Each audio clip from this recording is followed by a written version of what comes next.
So we're going to be talking about managing emails today. Um, uh, this is intended to be a fairly um, easy to understand entrance into this topic. We're going to stop a couple of times for Q&A. So if you have questions, don't let them sit because these are things that we need to get through. So to do this, we're going to start off by talking about emails that we just don't want. These basically fall into two categories. One is spam, dangerous emails, things that we really don't want. And then we also find ourselves from time to time on lists that keep sending us stuff, and we either never wanted them in the first place, or we no longer want them. Then we'll talk a little bit about organizing your emails so that you can see the ones you want first. And there are two basic techniques. One of the easiest ones is simply to use 2 or more email addresses.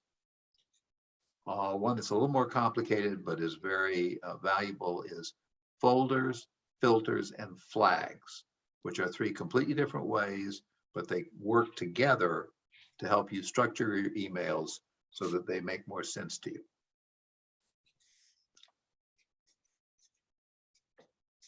So, dangerous emails. 4 rules. We're going to stop at the end of these so that if you have any questions, you can ask them.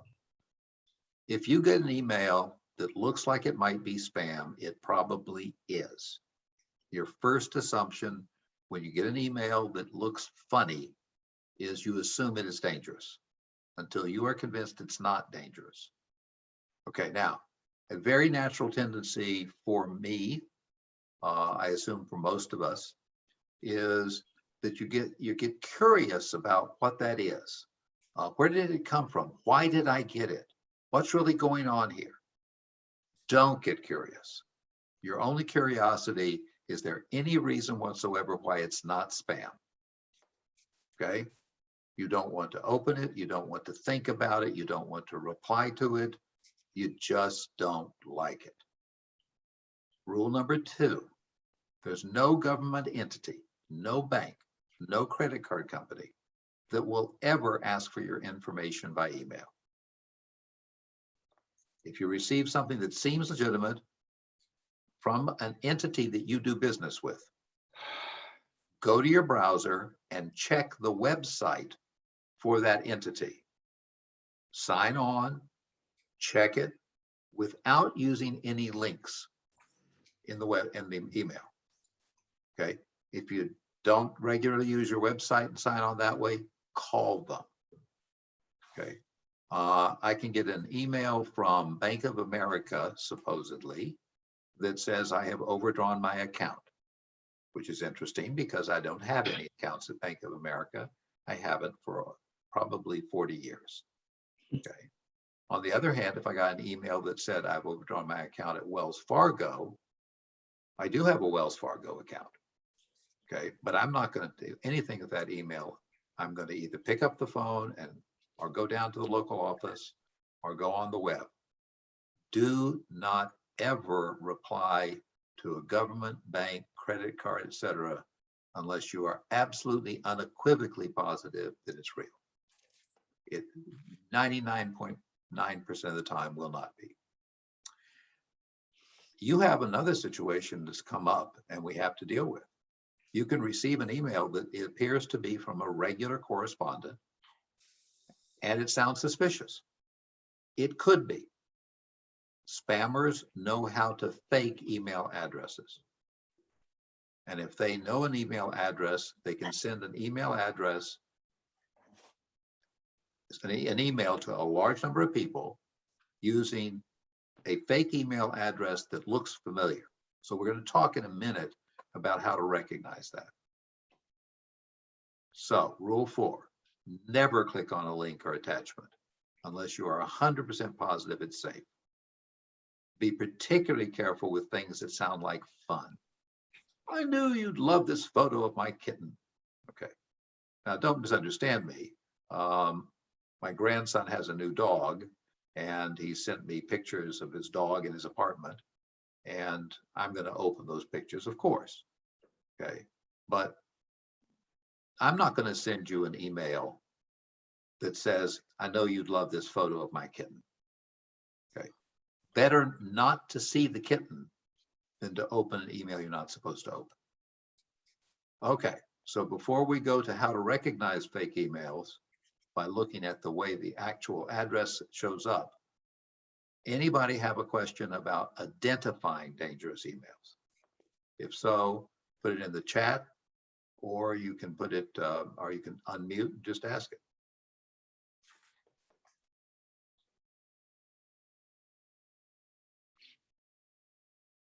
Sounds like we have a very knowledgeable group. Okay. Wait, Peggy here. The one thing I get so many emails from so much stuff. I sometimes see Social Security Administration, and then like 3 words of what it's about. I don't even open it to look at it for fear that it is a spam. Okay. Within the technology that is likely to hit our inboxes, you're not going to be in danger if you actually click on the email to see what it actually says. Okay. While there are ways to make that dangerous, they're not likely to hit our inboxes. Okay. But having said that, okay, your reaction, I think, is exactly right. There's no good reason why you should be receiving an email from a government entity, a bank, a credit card company. And if you think you may be receiving something that is important, you can always contact them directly or go online. Okay, thank you, George. Okay. Remember that if you've got a question as we go through this, remember that you're not the only one who has that question. So don't be embarrassed to ask them.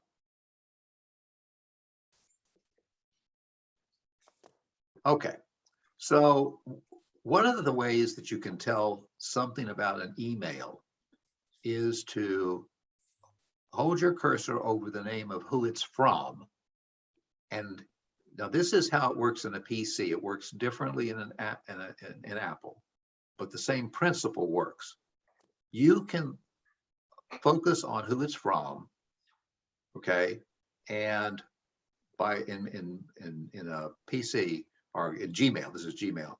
If you right click, you get this, which is this whole list of information. So this is from Family Tree DNA. It says who it's really from is updates@familytreedna.com. Okay, I'll buy that. So this is showing me that this email is actually from who it's supposed to be from. Okay. I can't imagine anybody going out of their way to try to create updates at Family Tree DNA to get into my email. But having said that, here's another one. This is an email that was supposedly from the Microsoft team. And it's actually from alvin@megaharta.com.my. Does that look very much like Microsoft to you? No. Doesn't look like Microsoft to me. So you can find this information out, and this tells you if you have a question, there's no danger in looking at who it's from, but this confirms that this is not from somebody you want to look at. Okay. So the next thing is, and take a couple of emails you're familiar with, people who sending it to you, and do this. Go and figure out what it says when you in the Gmail case, it's the right click, but figure out how to do it and look at who it's from so you can get used to doing that. Okay, because that's where you're going to really be able to tell if you've got something that's tempting but dangerous. Okay, any questions about that process? Yeah, I have a question. This is Pat. Yeah. Is it the same on a Mac? Because I always try to hold my cursor to see if anything pops up, and It's a little different on a Mac. Is there anybody on here who can handle who can answer that question? Yes. Kathleen? Okay, I'm muted. You're okay. If there's somebody who can answer that question, Pat just muted herself. Yep, oh, Kathleen did. Oh, I'm sorry. All right. And you can double click on the sender and a similar screen pops up with the option to block it. okay, so we'll talk about blocking in a minute, but Yeah. what Kathleen's saying is just double click on the from. Is that Right. correct? And that Okay. will give you this comparable information. Okay, thank you. Okay, How about with an iPad versus, something you don't have a Mac, like where you have a mouse? my understanding is they're all pretty much the same because they're all based on Apple Mail. Is Okay. that correct? Anybody can tell me if that's right or wrong? Okay, so, Makes sense. It makes sense. and let everybody remember that if it doesn't come automatically to you, you Google, Yeah. okay, how to tell who an email is from using whatever iPad or system, whatever. yeah, Yahoo or whatever it is you get. Okay, let's get to getting rid of spam. The most important thing to understand is whoever is managing your mail for you, whether that's Apple or Gmail or Yahoo or whoever it is, has a fundamental junk mail control system. Okay. It controls the junk mail at two levels. One level is it checks it before it ever gets to anybody. So it has a certain number of ways to identify that the service it's coming from or the email address it's coming from means it's junk, and it just never gets into your inbox at all. Okay, nor in mine nor anybody else's. Then there are some that are specific that you've identified that aren't what I would say classified so on such a large scale that they can identify them generically. Okay, so your job is to let your controller know you have junk mail. Okay, so it's not just a matter of deleting the junk mail, it's a matter of classifying it as junk before you delete it. So you still want to delete it. Okay. Now, we're not going to spend any time on this, but just so everybody knows, there are third-party spam filters and apps you can use. Typically, you pay money for these, but if you have a commercial or level enterprise, it's something you may want to be considering. But for those of us who are just everyday normal, okay, the main problem is to identify something as junk. So this is Gmail. So in Gmail, you've got a list of emails you've received. You have a box off to the left. When you click the box, Gmail knows that you want to talk about that specific email. Okay. Up above, there's a stop sign.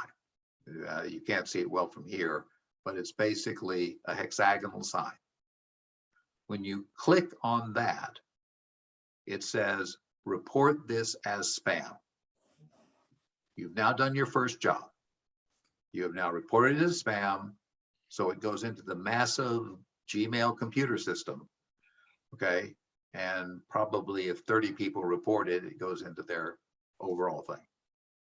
Now, I'm not sure, is it just me or the slide is stuck? Means at least I see not the slide you are talking about.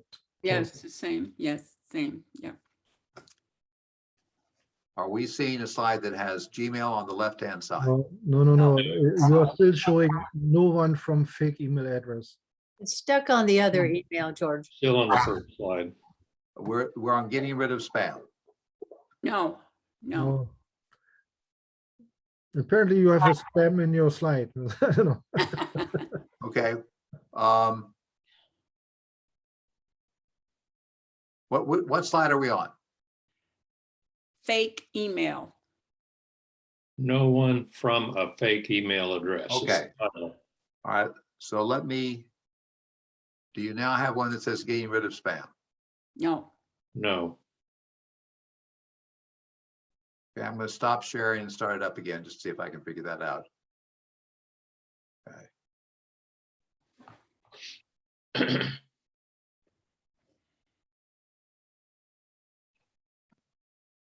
went blank. You're Yeah. heading in the right direction, hopefully. mhm. Help.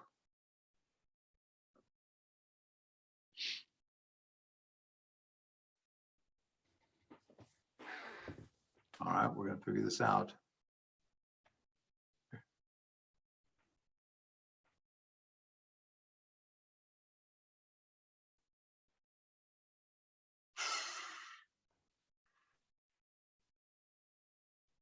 Okay, so did I stop sharing?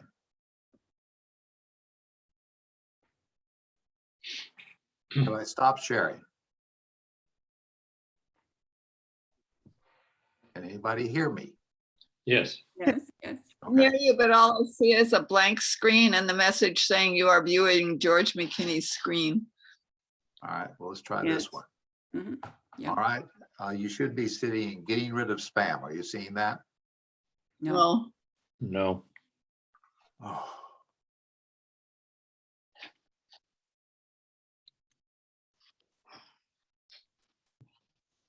Says the host disabled participant screen sharing.